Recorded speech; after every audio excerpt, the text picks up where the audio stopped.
అబ్బో సుజాతను చూసిండ్రా ఏం చేస్తున్నదో పని పెట్టి పోరగాలతో ఆడుకుంటున్నది. ఒరే నీకు ఒక్కడు కూడా లేదేంద్రా పుట్టుమచ్చ ఒక్కటి నాకు బువ్వషాయి మీదనే కావాలి. చేతులు చూస్తున్నదా లేకపోతే పోరగాళ్ళ ఏళ్ళకున్న ఉంగరాలు ఎత్తుకపోదామంటాను చూస్తున్నదా? సుజాత ఓ సుజ్జి ఓ సత్తన్న వచ్చినావా? దా దా దా నువ్వు కూడా నీ బువ్వషాయి చూపిద్దురా. ఎందుకు నా చెయ్యికి ఏళ్ళకి ఏం ఉంగరాలు లేవు, గీతలు చక్కగానే ఉన్నాయి నాకు. సత్తన్న చేతుల గీతలు చక్కగా ఉన్నాయంటున్నావు, నేనేమైనా జాతకాలు చెప్పేదన్నా? మరి ఎందుకు చేతులు చూసి ఏం చేస్తావు? పుట్టుమచ్చలు చూస్తున్నా. పుట్టుమచ్చలే ఎందుకు? పని లేనోడు అంట పిల్లినెత్తి కొరికిండట. అమ్మో నాకు అసలే పిల్లి అంటే మస్తు భయం. భయం భయం నీకు పిల్లి కుక్క కోరి అన్ని భయమే. అంతేకాదే ఆడితోని నువ్వన్నా భయమే నాకు. మస్తు మాటలు నేర్చుకున్నావు రా నువ్వు. మరి నువ్వు నాకు చదువు చెప్తున్నప్పుడు గాయంతనని మాట్లాడకపోతే నీకే పేరు పోతుంది తెలుసా? నా మాటలు నాకే ఎరు జవాబు చెప్తున్నావు కదా. పుట్టుమచ్చలు ఎందుకు చూస్తున్నావు చెప్పు ముందుగాల. చెప్తా గాని ముందుగా లగ్గి చెప్పు. నువ్వు మంచిగున్నావా అని అన్న? అబ్బా అడిగినావా ఇంకా అడుగుతలేవా అంటాను అనుకుంటున్నా. అన్న మస్తు చెప్పినావు గాని పండుగ మంచిగా చేసుకున్నారా అన్న మీరు?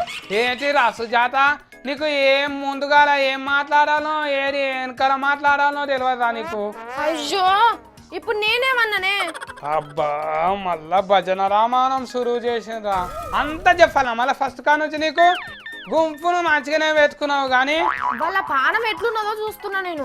నేను చెప్పిన చదువుతోని డాక్టర్ చదివినావా నువ్వు? ఏ ఊకో సత్తన్న, నువ్వు చెప్పిన చదువుకు డాక్టర్ సరిపోతుందానే? కలెక్టర్ పరీక్ష రాస్తా నేను. హుషారు అయినావు కానీ ఏం చేస్తున్నావు చెప్పరా ముందుగా.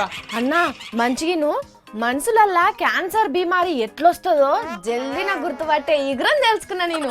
ఒక మనిషి పెయి మీద 100 లేకుంటే 100 కంటే ఎక్కువ పుట్టుమచ్చలుంటే వాళ్ళ క్యాన్సర్ బీమారి రోగం వచ్చే అవకాశం ఎక్కువ ఉన్నదట్నే. పుట్టుమచ్చలతోటి క్యాన్సర్ వస్తారా ఎట్లా? అమెరికా పెద్దబడి సార్లు పరీక్షలు చేసి చెప్పిండ్రు. మరి గట్ల లెక్క పెట్టుడు ఎట్లరా? ఈడ లెక్క రాదు ఆగమైతాం కదా. ఈజీగా లెక్క పెట్టుకోవాలంటే మన బువ్వషాయి మీద 11 పుట్టుమచ్చలు ఉన్నాయనుకో, ఇక మొత్తం పేయి మీద 100 లేకుంటే 100 కంటే ఎక్కువనే ఉంటాయట. అవునా సత్యంగానా? అవునన్నా పెద్ద పెద్ద సార్లు ఇట్లాంటి రోగాలను తొందరగా తెలుసుకోవాలనే ఇట్లాంటి చిన్న చిన్న ఉపాయాలు చెప్పిండ్రు. మంచిగా చెప్పినావు కానీ ఇవన్నీ నీకెట్లా తెలుసు రాకి ముచ్చట్లని? క్యాన్సర్ దవాఖానలో పెద్ద సార్ ఇంట్లో ఇదివరకు నేను పనిచేసేది కదా, గా సార్ చెప్పిండు. ముందుగా చెప్పినావు రా సుజాత, గందుకేనా గఫర్ సార్ నీ బువ్వ తినే చెయ్యి అడుగుతున్నావు. సత్తన్న ఇక నా పూరంగా చేతులు చూసే పని ఉన్నది కానీ ఇక నువ్వు పోయిరా. నేను చెప్తుంటే నా అనుమతిలో వచ్చి చెప్తున్నది కానీ సుజాత ఏం వార్త తెచ్చిందో ఏమో, రోగాల వార్త తెచ్చింది. మంచిగానే ఉన్నారు కదా.